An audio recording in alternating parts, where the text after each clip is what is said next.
السلام عليكم خوتي. كيف ما تشاهدوا هذا ميلونجور ديال الحمامات. انا الان غنوضع واحد الطريقه ان شاء الله باش نتعلموا نصايبوه بلا ما نحتاج شي واحد اخر، حيت الثمن ديالو غالي، كيدير 200 درهم حتى ل 250 درهم تقريبا على الاقل. دابا انا نوضع طريقه سهله باش تصايبوه وتعاودوا تستافدوا منه بلا ما تشريو واحد اخر. المهم على بركه الله نمشيو مع التصاور ان شاء الله ونشوف كيفاش الطريقه كيفاش نديروه حتى نصايبوه. كيف ما كتلاحظوا هذا هو الميلونجور، يعني كيخرج البارد والسخون، من البارد والماء السخون. هاد البياسه اللي فيها الزرق وفيها الاحمر، الزرق كيتخص الماء بارد والاحمر كيخص الماء سخون، غنحاولوا ننتزعوها. كما كتلاحظوا هذا هو الميلونجور. كما كتشوفوا هاد الالات اللي غنستعملوا باش نخدموا بانس وطورنفيس بلا. دابا غنحاولوا باش نزعوا ديك البياسه كما قلت لكم اللي فيها الصفر، اللي فيها الزرق عفوا والاحمر، غنحيدوا البانس. كما كتلاحظوا ها هي وضعتها في يديا، شفتوها فيها الاحمر والزرق، ديك البياسه نزعناها. كما كتلاحظوا من الجانبين هانتوما دابا كتبان لكم واحد الثقبه، هذيك الثقبه في الداخل ديالها كاين واحد الفيس، يعني داك الطورنفيس بلا غنستخدموه باش نحيدو هذاك الفيس اللي كاين تما كاينه. كما كتشاهدوا ها هو الطورنفيس، ها هو شفتو، ها هو دخلت في ديك التقيبه ديال سميتو الميلونجور باش نحيدو ديك الفيس. ها هي صورة واحدة أخرى كتبين بأن سميتو داك الفيس كحل وهو ديال الحديد. ها هو كما كتلاحظوا مزيان الصورة، حيدتو وضعتو في الجانب، هو ديك البياسة اللي حيدت في الأول.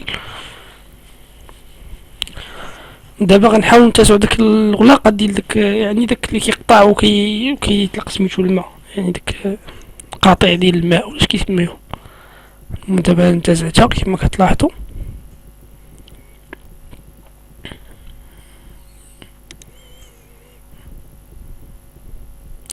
دابا كتلاحظوا الشكل ديال الميلونجور من الداخل كيفاش داير، هذيك البلاستيك شوفوا كيفاش داير الطريقه ديالها. دابا غادي نحاولوا دابا نحلوا هذيك ديك الفيلطاج ديال ديك التويشيه اللي فوق منها، غادي نحاول نزعوها. هاي كما كتلاحظوا نزعتها كما كتلاحظوا، هاي نزعتها، هاي دابا نزعتها كما كتلاحظوا. وضعتها في الجانب مع داك سميتو، مع الطورنفيس سميتو. كما كتلاحظوا البياسه الاخرى تحت منها هي مصديه، غنحاول نبدلوها.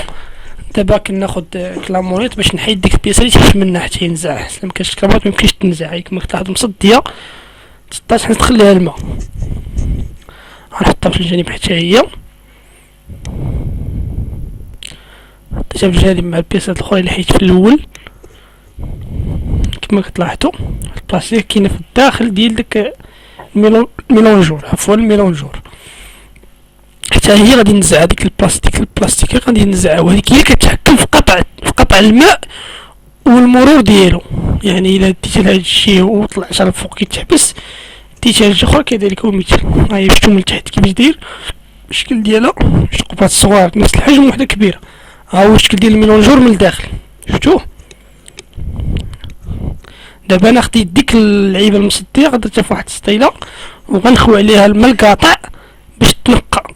ميمكنش يرد مصديه، حيت باش بغيت نحلو تجي ساهله علينا والسدان، فهمتوني. هاي دابا كيما كتلاحظوا انا غنخوي عليها الماء القاطع، وداك اللون ديالها غيبدا يبان. شوف داك اللون ديال الماء القاطع كيفاش تبدل، هي مصديه اللون ديال الصدى. دابا غنخوي الماء القاطع على الميلونجور باش يتنقاو دوك التقيبات. شفتو الماء القاطع كيفاش كيخدم. دابا غنخوي عليه من ديك البلاصه اللي كيدخل منها الماء باش يهبط من التحت، باش ما كانت ديك الكاركير ولا شنو يتحيد.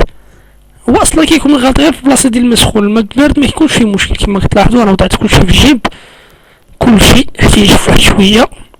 دابا غنحاولوا دابا نجمعوا داك الشيء وردوه كما كان، وان شاء الله غيكون كلشي خدام ان شاء الله. كتلاحظ دابا كرد بشويه بشويه، كتلاحظ الميلونجور.